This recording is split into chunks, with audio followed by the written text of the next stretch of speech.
Okay, so before we get into nitty-gritty, I want to paint a picture for you. Okay. Imagine this. You're in a conversation, but instead of really tuning in, you're kind of zoning out, maybe thinking about what you're going to have for dinner or scrolling through your phone. And then suddenly, the other person asks you a question about what they just said, and you're completely lost. Oh, yeah. Been there. I know I have. We've all been there. It's so easy to fall into the trap of passive hearing, where we're technically absorbing sounds but not truly engaging with the speaker, and that's where the magic of active listening comes in. Okay, so active listening. What's the big deal? Well, think of it this way. Active listening is like turning up the volume on your attention. It's about being fully present in the moment, not just with your ears, but with your entire being. You're focused on the speaker's words, their tone of voice, their body language, all those subtle cues that add layers of meaning to what they're saying. So it's about more than just understanding the words themselves. It's about connecting with the speaker on a deeper level. Exactly. And when you actively listen, you're not just absorbing information. Right. You're building rapport, showing respect, and creating a space for genuine connection. That makes so much sense. But let's be honest, it's easier said than done, right? I mean, our world is full of distractions. Our phones are buzzing. Our to-do lists are swirling in our minds. It's like our brains are on constant overdrive. Absolutely. We live in a world of information overload, and it's easy to let those distractions get the best of us. But here's the thing, active listening is a skill, and just like any skill, it takes practice. So where do we even begin? What are some practical steps we can take to become better active listeners, especially when it comes to learning English? Well, one simple but powerful technique is something called mindful listening. Mindful listening. That sounds intriguing. Tell me more. It's about bringing your full awareness to the present moment without judgment. You're simply observing the sounds, the words, the rhythm of the speaker's voice, letting go of any internal chatter or distractions. So it's like hitting the pause button on our busy minds and just allowing ourselves to be fully present with the speaker. Precisely. And here's a little trick that can help try focusing on the speaker's breath. Notice the inhales and exhales, the pauses between phrases. Okay. It can help anchor you to the present moment and enhance your focus. Wow, that's a really cool tip. I'm definitely going to try that. Huh? Now, what about those pesky distractions we were talking about earlier? How do we deal with those when we're trying to actively listen, especially when we're learning English? Well, the first step is to become aware of your personal distraction triggers. Is it your phone? Is it your to-do list? Is it that persistent inner critic that loves to chime in with judgments? Yeah. Once you know what your triggers are, you can start to develop strategies for managing them. So it's like knowing your enemy, right? Once you identify those distractions, you can come up with a plan to combat them. Exactly. And sometimes it's as simple as putting your phone on silent or finding a quiet space to practice your listening. Other times it might involve a little more mental discipline, like gently guiding your attention back to the speaker whenever you notice your mind wandering. And I imagine this is even more important when you're listening to English, a language you're still learning, because every word, every nuance matters. Absolutely. When you're actively listening to English, you're not just trying to decipher the words. You're immersing yourself in the sounds, the rhythms, the patterns of the language. You're training your ear to recognize those subtle differences in pronunciation, intonation, and stress that can completely change the meaning of a sentence. That's fascinating. So active listening is not just about comprehension. It's about absorbing the music of the language, the way it flows and ebbs. Exactly. And the more you practice active listening, the more natural and effortless it will become. Okay, so we've talked about mindful listening and managing distractions. What are some other techniques that can help us become more active listeners, especially when it comes to learning English? Well, one technique that I find incredibly helpful is something called reflecting. Reflecting. Okay, I'm all ears. It's essentially summarizing or paraphrasing what the speaker has said to ensure that you've understood them correctly. And it's not just about parroting back their words verbatim, it's about capturing the essence of their message in your own words. So it's like holding up a mirror to the speaker, showing them that you're really listening and that you're making an effort to understand their perspective. That's a great analogy. And reflecting is incredibly powerful because it demonstrates empathy, encourages the speaker to elaborate, and helps clarify any misunderstandings. I can see how that would be especially useful when learning English, because it allows you to check your comprehension and to practice using the language in a meaningful way. Exactly. And reflecting doesn't have to be formal or complicated. You can use simple phrases like, "So what you're saying is," or "If I understand correctly, you're feeling." Okay, reflecting.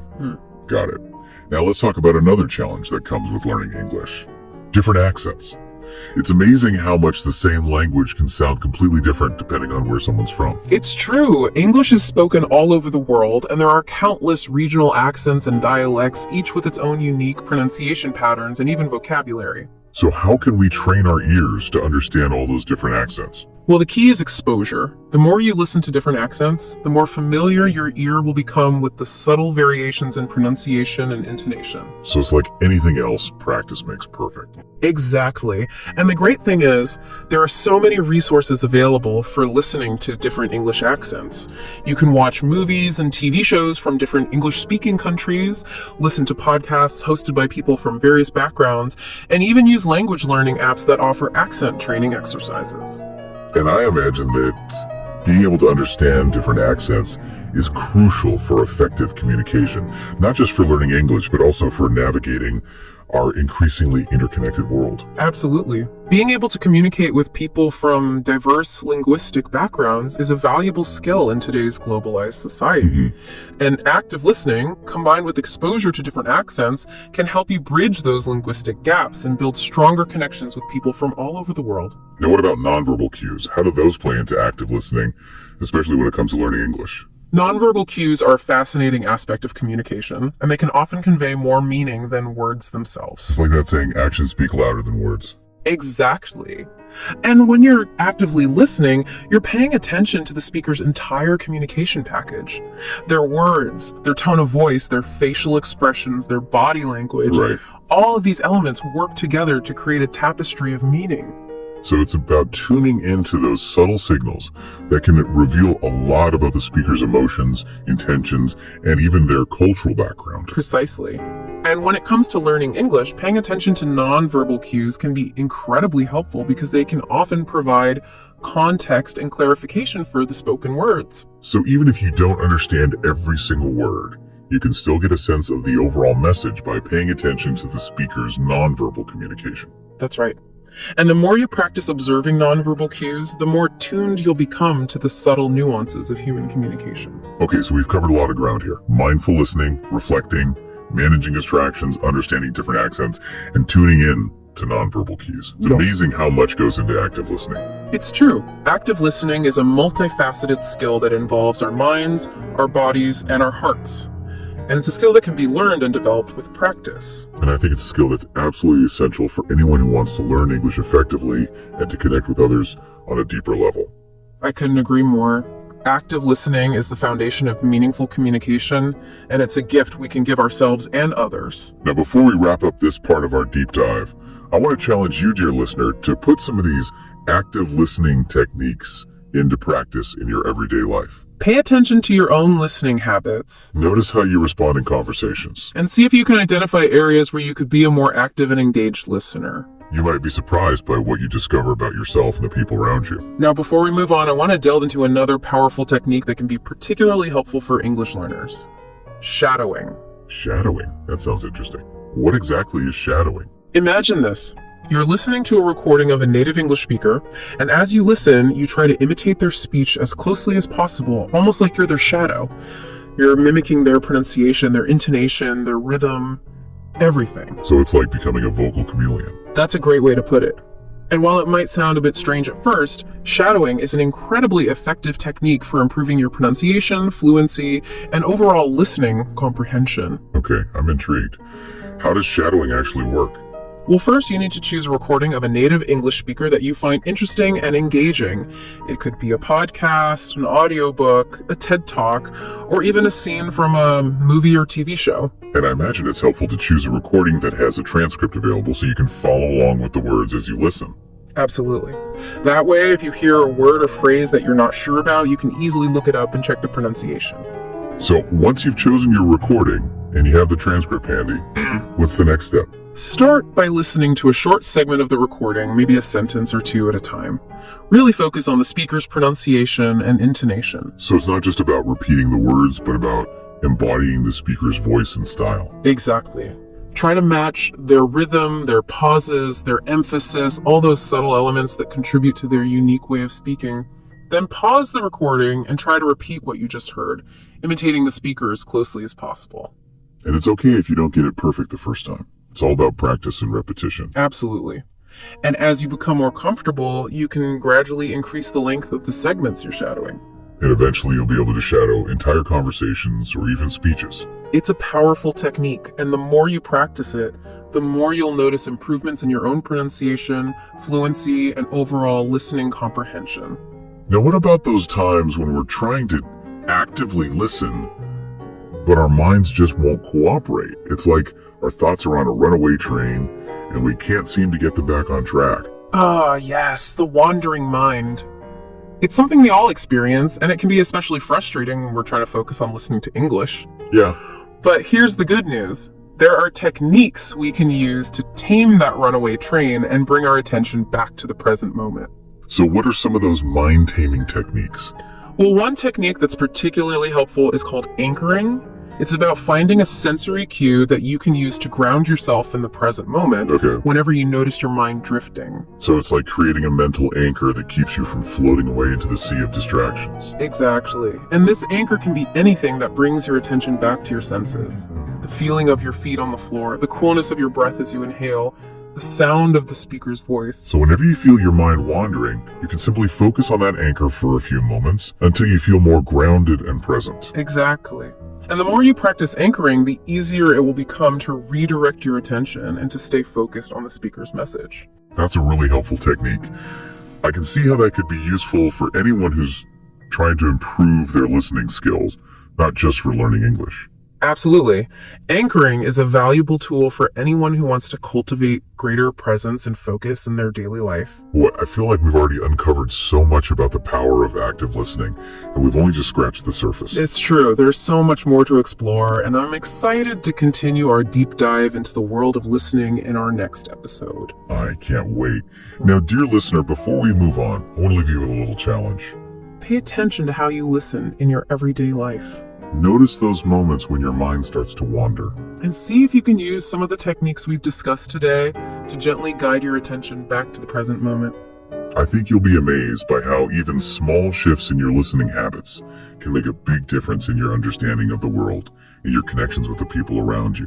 You know, we've been talking about active listening in a general sense, but I think it's important to acknowledge that listening in a language you're still learning, like English, comes with its own unique set of challenges. Absolutely. It's like trying to solve a puzzle while the pieces are still being shuffled. That's a great way to put it. One of the biggest hurdles English learners face is the sheer speed at which native speakers talk. It can be like trying to drink from a fire hose. Right. Words seem to blend together, and it can be tough to catch every single syllable. I can definitely see how that would be overwhelming, especially when you're still getting used to the sounds and rhythms of the language. Exactly. And then there's the added challenge of different accents. Think about it. Right. British English, American English, Australian English, Indian English, they all have their own unique pronunciation patterns and even vocabulary differences. It's like English has its own little United Nations of accents. That's a great way to think about it. And for learners who are only exposed to one particular accent, it can be quite a shock to encounter another. So what advice would you give to English learners who are struggling with these challenges? Well, first and foremost, be patient with yourself. It takes time and consistent effort to develop strong listening skills in any language, especially one as diverse as English. It's like learning to play a musical instrument. You wouldn't expect to be a virtuoso overnight. It takes practice, dedication, and a whole lot of grace for those inevitable fumbles along the way. Exactly. And speaking of practice, one of the best things you can do is to immerse yourself in the language as much as possible. Listen to English music, watch English movies and TV shows, and even listen to English podcasts while you're working out or doing chores. The key is to surround yourself with the sounds of the language and let your brain start to recognize those patterns naturally. It's like creating a soundtrack for your life, but instead of just listening passively, you're actively engaging with the language and absorbing those nuances. Precisely. And don't be afraid to use subtitles at first. It can be a fantastic bridge between what you're hearing and what you're understanding. It's like having a cheat sheet for your ears. And as you become more comfortable, you can gradually wean yourself off the subtitles and challenge yourself to listen without that visual crutch. Exactly. It's all about setting realistic goals and gradually increasing the difficulty level as your skills improve. Now let's talk about some strategies for actively engaging with those listening materials. We talked about shadowing earlier, but What are some other techniques that can help us squeeze every drop of learning out of those English podcasts, movies, and shows? One technique that's often overlooked, but incredibly powerful, is simply paying attention to the sounds of the language. Gus, break that down for us. What do you mean by pay attention to the sounds? It's about going beyond just trying to understand the meaning of the words and really tuning in to the individual sounds, the intonation patterns, the rhythm of the speech. So it's like listening to English as if it were music, appreciating the melody and the flow of the language. Exactly. And when you start to listen to English this way, you'll notice all sorts of fascinating things. You'll start to hear the subtle differences in pronunciation between different accents. You'll begin to recognize the way intonation can change the meaning of a sentence. And you'll even start to pick up on the emotional undertones that are conveyed through the speaker's voice. That's amazing. It's like you're unlocking a secret code hidden within the language. It is a bit like that. Uh-huh. And the more you listen to English in this way, the more natural and effortless it will become for you to understand and speak the language. So it's not just about cramming vocabulary words or memorizing grammar rules. It's about developing an ear for the music of the language, the way it dances and flows. Precisely. And it's a skill that anyone can develop with practice. Now let's shift gears a bit and talk about another challenge that English learners often face dealing with distractions while listening. It's so easy to get sidetracked by our phones, our thoughts, or even just the noises around us. It's like our brains are constantly bombarded by shiny objects, vying for our attention. Distractions are definitely a formidable foe when it comes to effective listening, and it can be particularly challenging for English learners who are already working hard to process the language. So how do we win this battle against distractions? What are some strategies for staying focused when our minds are begging for a break? Well, I think the first step is to create a listening environment that's as distraction-free as possible. It might mean silencing your phone, closing your laptop, finding a quiet corner where you can tune out the world for a bit. It's like creating a little sanctuary for your ears. Yeah. A space where you can fully immerse yourself in the sounds of the language without those pesky interruptions. Exactly. And if you can't completely eliminate distractions, try using noise-canceling headphones to minimize the external noise and create a more focused listening experience. And what about those internal distractions, those thoughts that seem to pop up out of nowhere like uninvited guests at a party? How do we deal with those? Ah, yes, those mental chatterboxes can be quite persistent. But here's the thing, you don't have to fight them. Simply acknowledge their presence and gently guide your attention back to the speaker's voice. So it's like saying to those thoughts, hey, I see you there, but I'm busy right now. I'll catch up with you later. Exactly. It's about treating those thoughts with kindness and curiosity rather than getting caught up in their whirlwind. And I imagine this skill of gently redirecting your attention is something that gets easier with practice, just like any other aspect of active listening. Absolutely. The more you practice bringing your attention back to the present moment, the more effortless it will become. Now let's talk about some specific types of listening materials that can be particularly beneficial for English learners. We touched on this briefly earlier, but I'd love to dive a little deeper. Absolutely. One resource that I always recommend is podcasts. They're like little nuggets of audio gold, offering a wealth of information and entertainment on a wide range of topics. And the best part is most podcasts are free and easily accessible online. It's like having a personal library of audio learning at your fingertips. And I love that you can find podcasts on pretty much any topic imaginable. From current events to history to science to pop culture to personal development. There's something for everyone. That's right. And because podcasts are often conversational in style, you get to hear native English speakers using natural, everyday language. It's like eavesdropping on a fascinating conversation, but instead of being rude, you're actually learning something valuable. Exactly. And they often use idiomatic expressions and slang, which can really help you expand your vocabulary and get a feel for how the language is actually spoken in different contexts. It's like getting a crash course in English slang, but without having to hang out in a dimly lit pub for hours on end. Another great thing about podcasts is that you can adjust the playback speed. So if you're finding a particular podcast too fast, you can slow it down until you're more comfortable. And as your listening skills improve, you can gradually increase the speed until you're able to understand native speakers at their normal pace. It's like having a personal trainer for your ears, helping you build those listening muscles gradually. Now let's talk about another fantastic resource for English learners. Audiobooks. Audiobooks. I love them. It's like having a professional storyteller whisking you away to another world. Exactly. And just like podcasts, audiobooks can help you improve your listening comprehension and vocabulary, but they also offer a few unique benefits. For one, audiobooks are often longer than podcasts, which means you can really immerse yourself in the language for an extended period of time. That's right. And because audiobooks tell a story, they can be incredibly engaging and captivating, which makes the learning process feel less like work and more like pleasure. And you can really get lost in the world of the story, letting the language wash over you and seep into your subconscious. And audiobooks can expose you to a wider range of vocabulary and grammatical structures than you might encounter in everyday conversation, which can be incredibly enriching for your language development.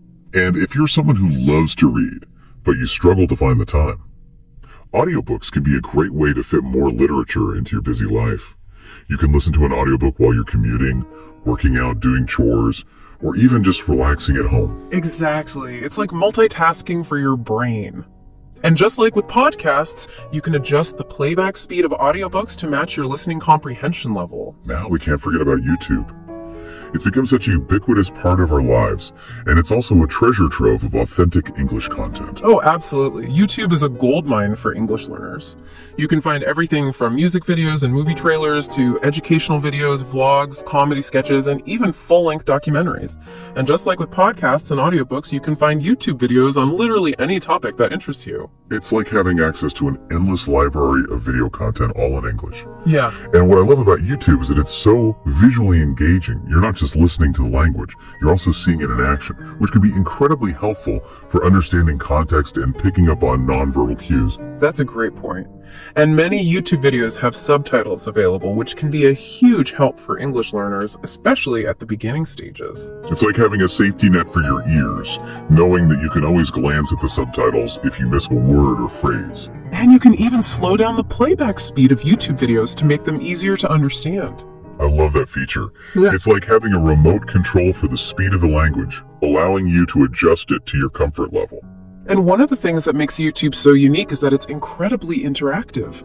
You can leave comments, subscribe to channels, and even create your own videos, which can be a fantastic way to practice your speaking and listening skills in a fun and engaging way. It's like having a global stage where you can share your thoughts and ideas with the world, all in English. Now, with all of these fantastic resources available, it can be a bit overwhelming to know where to start. Especially for English learners who are just beginning their listening journey.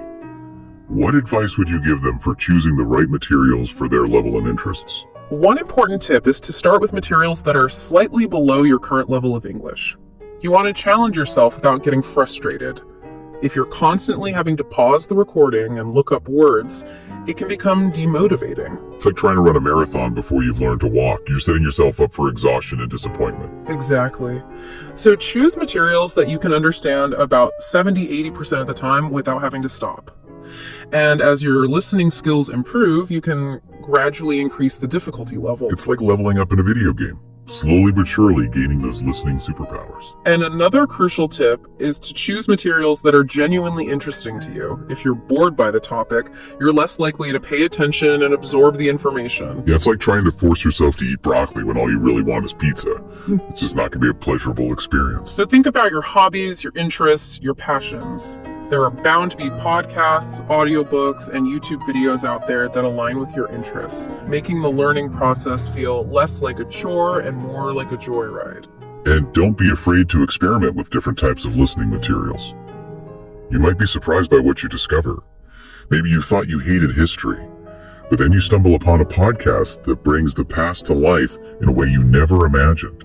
Exactly. Curiosity is your best friend when it comes to language learning, and don't be afraid to ask for recommendations from other English learners or teachers. They can point you in the direction of resources that they've found helpful and inspiring. It's like having a personal guide in the vast jungle of English learning materials, helping you navigate through the thicket and find those hidden gems.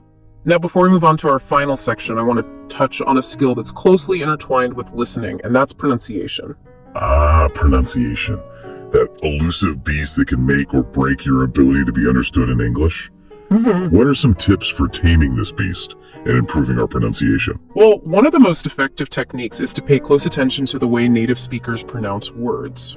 You can do this by watching English movies and TV shows, listening to English podcasts and audiobooks, and even just eavesdropping on conversations in public places. It's like becoming a pronunciation detective, listening for clues and patterns in the way native speakers shape their sounds. Exactly. And when you hear a word that you're not sure how to pronounce, look it up in an online dictionary that has audio pronunciations. Many dictionaries now have both British and American pronunciations, so you can choose the accent that you're most comfortable with or that's most relevant to your context. And once you've learned the correct pronunciation of a word, practice saying it out loud several times. You can even record yourself and listen back to see how you sound. It's like having your own personal pronunciation coach, but instead of paying an hourly rate, you're just using your phone. Exactly. And if you're really struggling with a particular sound, you can find pronunciation tutorials online or even work with a speech therapist. Now, let's talk about another element of spoken English that can be tricky for learners. Intonation. What exactly is intonation, and why is it so important? Intonation is the music of language. It's the rise and fall of our voices as we speak, and it plays a huge role in conveying meaning, emotion, and even intention. So it's not just about saying the right words, it's about saying them in the right way with the right melody and rhythm. Precisely. And in English, intonation can completely change the meaning of a sentence. For example, a rising intonation at the end of a sentence indicates a question, while a falling intonation indicates a statement. And a flat intonation can make you sound like a bored robot, even if you're saying the most interesting things in the world. Exactly. So it's crucial to pay attention to intonation when you're listening to English and to try to imitate natural intonation patterns when you're speaking. Okay, so how do we train our ears to recognize and reproduce those subtle shifts in intonation? Well, just like with pronunciation, one of the best ways to improve your intonation is to listen to native speakers and pay attention to how they use their voices. Listen to the way their voices rise and fall, the way they emphasize certain words and phrases, the way they use pauses to create dramatic effect. It's like studying the score of a symphony, noticing how the composer uses different instruments and dynamics to create a rich and layered soundscape. That's a beautiful analogy. And just like a musician practices their scales and arpeggios, you can practice your intonation by imitating native speakers and experimenting with different patterns. You can also find intonation tutorials online or work with a speech coach who can help you identify areas where you might need to adjust your pitch or rhythm. And I imagine that as your intonation becomes more natural and expressive, you'll not only be better understood by native English speakers, but you'll also find it easier to understand them because you'll be more attuned to those subtle nuances of spoken English. Absolutely. Intonation is like a secret language within language, a way of adding depth and nuance to our communication. And the more you master this secret language, the more fluent and confident you'll become in English. Now, before we move on to our final section, where we'll explore how active listening can help you shine in specific situations like job interviews and presentations, I want to share a fun and engaging activity that can help you improve both your pronunciation and intonation. Tongue twisters. Ah, yes, those delightful little word puzzles that tie your tongue in knots. Exactly. Tongue twisters are phrases that are designed to be tricky to say quickly and correctly because they contain a lot of similar sounds. They're like little pronunciation obstacle courses for your tongue. Exactly. And they can be a lot of fun to practice with friends or family. And they're not just for kids. Tongue twisters can be a valuable tool for English learners of all levels, helping them to improve their articulation, fluency, and rhythm. So what are some of your favorite tongue twisters? Oh, there are so many good ones. One classic is She Sells Seashells by the Seashore. That one always gets me. Another one is Peter Piper picked a peck of pickled peppers. Okay, try saying that one 5 times fast. And if you're feeling really ambitious, you can try, how much wood would a woodchuck chuck if a woodchuck could chuck wood? I think I just pulled a muscle in my tongue just thinking about saying that one. But seriously, tongue twisters are a great way to practice your pronunciation and intonation in a fun and playful way, and they can be a great way to warm up your vocal cords before a presentation or a job interview. So, dear listener, why not give them a try? Challenge yourself to master a few tongue twisters and see how it impacts your pronunciation and fluency. You might be surprised by how much fun you have along the way. Now, I think it's time to move on to our final section, where we'll explore how active listening can be your secret weapon for success in those high-stakes situations that can often make our palms sweat and our hearts race. You're talking about those moments where effective communication can make all the difference. Job interviews, presentations, negotiations, the kind of scenarios that can either launch us toward success or send us spiraling into a pit of self-doubt. Exactly. And while it might seem counterintuitive, listening rather than speaking is often the key to shining in these situations. Okay, I'm intrigued. Tell me more.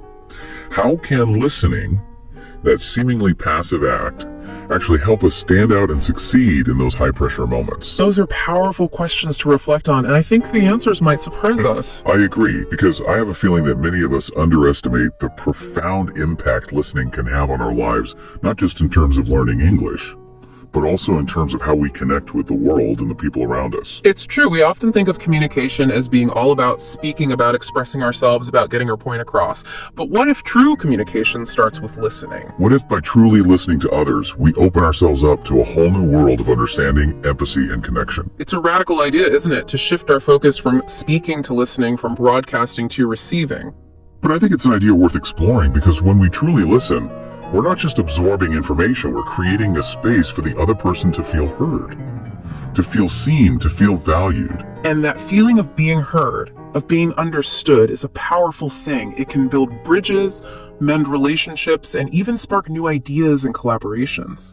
It's like that saying, people don't care how much you know until they know how much you care. And listening is the ultimate expression of caring. It's about putting aside our own agendas, our own thoughts, our own judgments, and simply opening ourselves up to the other person's experience. And who knows what we might discover in that space of deep listening. We might find common ground where we least expected it. We might learn something new that challenges our assumptions. We might even be surprised by the depth of connection we can create, simply by listening with an open mind and an open heart. It's a reminder that listening is not a passive act. It's an active, engaged, even courageous choice we make in every interaction. It's a choice that can transform our relationships, our communities, and even our world. Now, as we bring our deep dive into the world of listening to a close, I want to leave you, dear listener, with a few parting thoughts. Remember that listening is a skill, and like any skill, it can be learned and honed with practice. Don't be afraid to experiment with different listening techniques to find what works best for you. Embrace those moments of linguistic awkwardness, those fumbles and mishearings, as opportunities for growth. And most importantly, approach listening with a spirit of curiosity, empathy, and a genuine desire to connect with others. Because when we listen, we not only learn about the world around us, we also learn about ourselves. And who knows what amazing discoveries await us in that space of deep listening. It's been an absolute pleasure exploring the world of listening with you. Your insights have been incredibly valuable. The feeling is mutual. I've enjoyed our conversation immensely.